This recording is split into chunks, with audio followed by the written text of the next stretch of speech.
Ryan Reynolds here from Mint Mobile with a message for everyone paying big wireless way too much. Please, for the love of everything good in this world, stop. With Mint, you can get premium wireless for just $15 a month. Of course, if you enjoy overpaying, no judgments, but that's weird. Okay, one judgment. Anyway, give it a try at mintmobile.com/switch.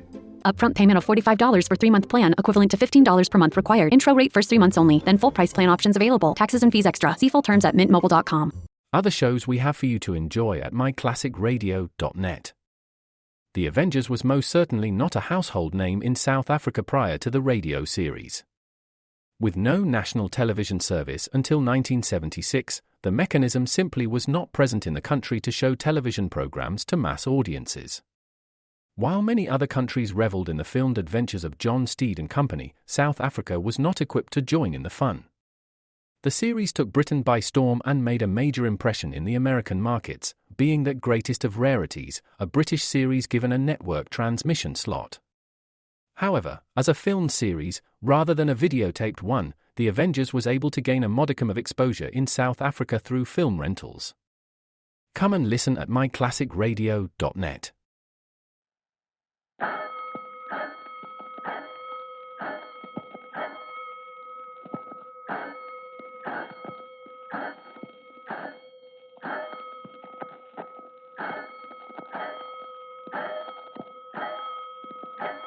Five bells. Stand by all stations. Attention, all districts. A 5-alarm fire. 5 bells. Move in immediately. That's it. Let's roll. Let's go. Firefighters.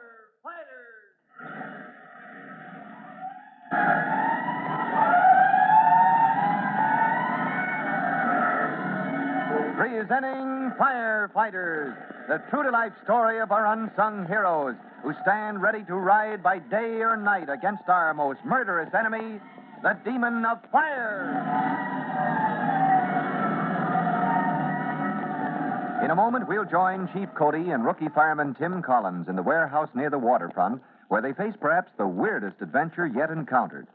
A short time ago, the rescue company had answered an alarm to find the job they faced this time was rounding up a group of monkeys swarming over the site of a building. But it turned out to be something besides a joking matter, for these rhesus monkeys have been sent here for scientific study, and the success of the medical experiments they're intended for depends on their being captured and turned over to the doctors of the city. We'll move into the middle of this weird adventure right after the following message.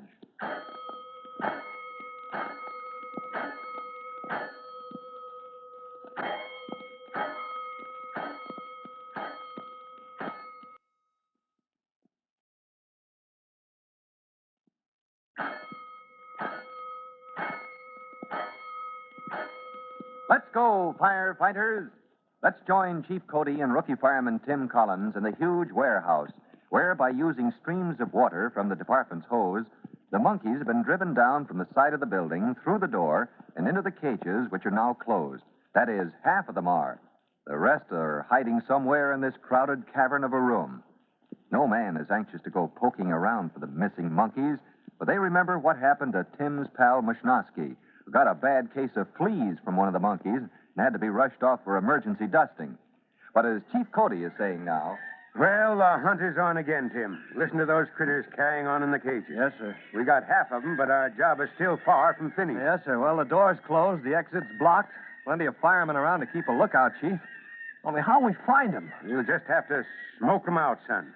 We can't sit around till they come out. That may be days from now. Yes, sir. Well, I guess I'd better get myself a pair of those heavy gloves, sir, and start searching dark corners up there in the rafters. No, that'd be like looking for a needle in a haystack. Well, what else can we do, sir? No, I don't know. But I think I know someone who might. Spider Jones, the famous monkey man. Yeah. The monkey man? Well, I don't mean that quite the way it sounds. He's human enough, although he is a character.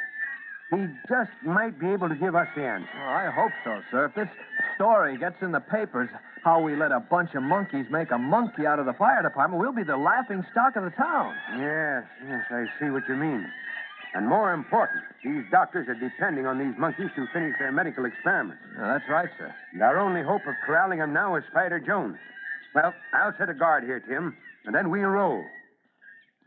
Minutes later, the chief's bright red car is racing toward the city zoo, where the chief explains to Tim the famous monkey man can be found on any sunny day. And sure enough, Spider Jones sits in front of the monkey house, a heavy-set man with beetling brows and long arms, looking not unlike the animals he's an authority on.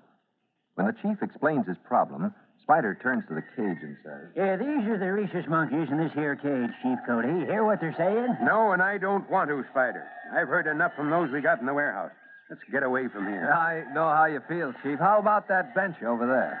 Yeah, all right. They heard every word you two said, and they don't like it too much. Naturally, an expert like you can understand every word, Spider. Well, what did they say? Well, they said, you sure you didn't get it, son? Oh, not me, Spider. Any reason why I should? Well, yes, now you mention it. Seems like you and the chief ought to speak their language. From what I hear, you've had plenty of experience with monkeys today. Well, have your fun, Spider. Only for Pete's sake, tell us what to do. Imagine the fire department coming to old Spider for advice. Well, we run into a lot of things, but this is a bit out of our line. Shouldn't be. That training school of yours, Chief. Why don't you put in a course on monkey control? I'd be willing to teach your rookies, for a slight fee, of course. Spider, this is serious. These monkeys were shipped to this country for a very important scientific experiment. Mystery of one of our most dreaded diseases may be solved, and countless lives saved if we recapture these animals. Yeah, that sounds right important. And if old Spider can help in any way... Well, you can, sir. Tell us how to catch them. Well, that ought to be too difficult. Tried bananas? Oh, yes, and it didn't work. Right now, they're in a warehouse. We could probably get nets over them if we could smoke them out into the open. Big warehouse, lots of places for them to hide. Yeah, that's right, sir. Is there any way to bring them out into the open where we can nab them? There might be. I'd have to see the place to tell. Well, then, what are we waiting for? Let's get going. Yeah, firemen always in a rush. Now, I got to go back to the monkey house first and get their advice. Now, look, Spider, I know you better than that. You can pretend all you want to, but I think you've already made up your mind what we'll have to do. Maybe so. But I still need a couple of minutes to myself. You will see why later. I'll meet you back here in 5 minutes. A few minutes later, Chief Cody's car is approaching the warehouse again at breakneck speed. Spider Jones is sitting in the back seat quietly, calmly, as though racing through the streets was an everyday affair for him. The moment the car brakes to a stop, Chief Cody and Tim are out of it, hurrying toward the huge closed door of the warehouse. The Spider ambles on behind and lets them push it open. Come on, Spider. Get in here quick. If one of those monkeys should dash past us, I'd be awful mad. They won't. Very few things could pry them loose from their hiding places right now. You can see your problem, sir. It's not very light in here, and there are a million hiding places. Behind those bales and boxes and crates and... Well, did I say something funny? No. Just look at your men standing around this place, Chief. Collars pulled up, helmets pulled down. You should hear what my friends in those cages are saying about human beings. I don't give a hang what they're saying. Can you blame my men for not feeling comfortable with a pack of monkeys loose in the dark here? I don't mean to rile you, Chief. Only didn't it ever come into your mind those monkeys are a lot more afraid of you than you are of them? Oh, well, I suppose you're right, sir, but that doesn't help us solve the problem of how to catch them. You just leave that to me. I've handled monkeys from Rangoon to Rapid City, South Dakota. Well, I remember one Now, time... come on, Spider, come on. None of your stories. We can't stay here forever playing nursemaid to a pack of monkeys. Now, we're pretty sure they're all in here. Yes, sir. The streams of water we played on them outside drove them right through the door. Oh, they're here, all right. You're sure? I mean, how can you tell? Oh, I can smell them. You can't fool an old carnival and circus man like me. Nobody's trying to fool you, Spider. The point is, can you fool those doggone critters into coming out in the open, where we can net them? Nope. Nobody can fool a rhesus monkey. They're a lot smarter than a lot of people I know. Well, then there's nothing we can do. Why, sure there is, Tim. I hate to do it, but there's no other sure way. Well, what do you want us to do? First, get those monkeys in the cages out of here, and your smoke eaters, too. I don't think they'd like the way you put them together in the same breath, sir. Who? The fireman or the monkeys? All right, Spider. You know what you're planning? Sure. And I got my doubts as to who would be the most scared, the men or the monkeys. Now, the three of us will stay here with these nets you spoke about. Oh, but how will you get them out into the open where we can net them? That's easy.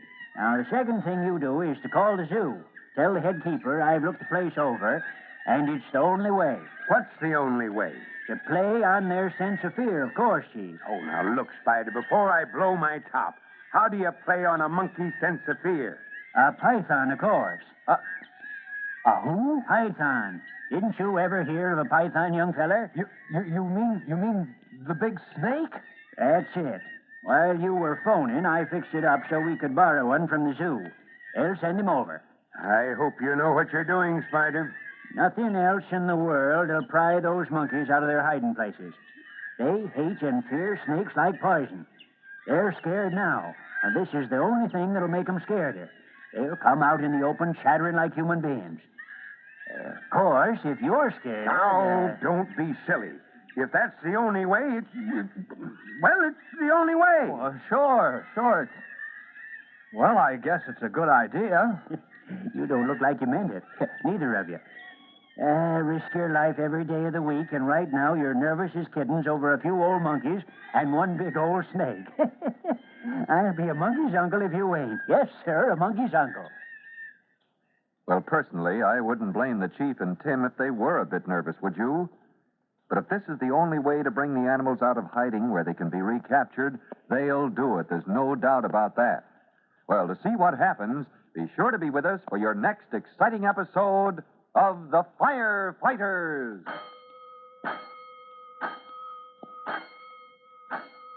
In just a moment, Chief Bob Cody will return with a very important word for all of you boys and girls. But before that, a word from your announcer.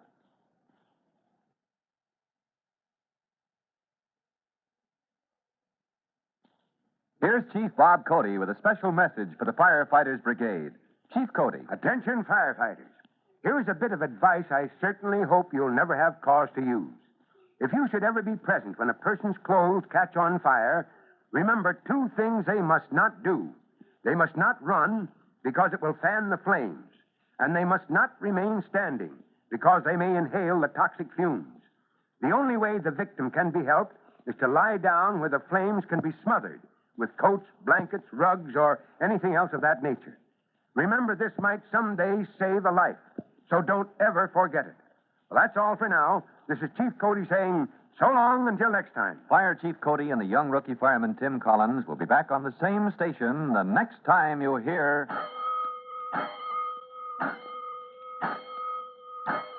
That's it. Let's roll!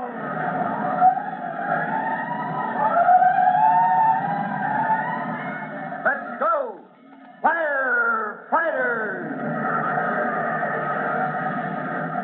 Firefighters is a copyrighted feature of William F. Holland Productions.